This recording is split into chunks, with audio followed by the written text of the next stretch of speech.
ধামরাই অঞ্চল খুবই প্রাচীন ও বৌদ্ধ যুগ থেকেই ডাবরির সভ্যতার চিত্র রয়েছে।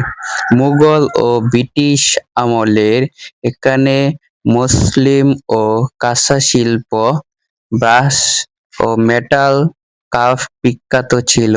নবীনগর ধামরাই এলাকা তখন নদীপথ ও পুরনো হস্তপথ দিয়ে ঢাকার সাথে যুক্ত ছিল, কিন্তু আধুনিক রাস্তার অস্তিত্ব ছিল না।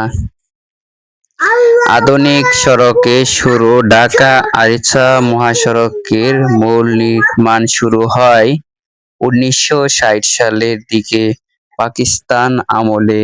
তখন এটি সিঙ্গেল লেন রাস্তা ছিল, পরে ধীরে ধীরে ২ লেন এবং কিছু অংশ ৪ লেনে উন্নতি হয়েছে।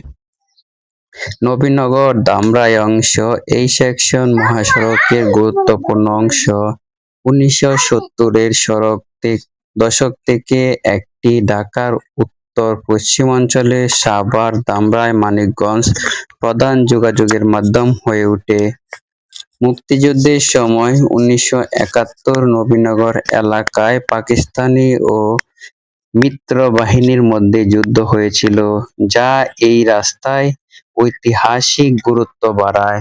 সাম্প্রতিক উন্নয়ন হয় ২০২০-এর দশকে সরকার এই মহাসড়কের গাবতলী-নবীনগর অংশে ১০ লেনে উন্নতি করার পরিকল্পনা নিয়েছে।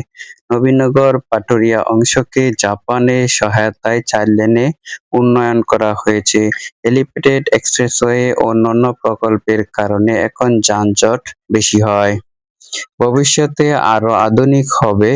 বর্তমান অবস্থা এই রাস্তা এখন খুব ব্যস্ত। প্রতিদিন নবীনগর থেকে ধামরাই-কালামপুর পর্যন্ত তীব্র যানজট হয়, বিশেষ করে সকাল-সন্ধ্যা। ধামরাইয়ের কাঁসা শিল্প রথযাত্রা পৃথিবীর দ্বিতীয় বৃহত্তম রথযাত্রা।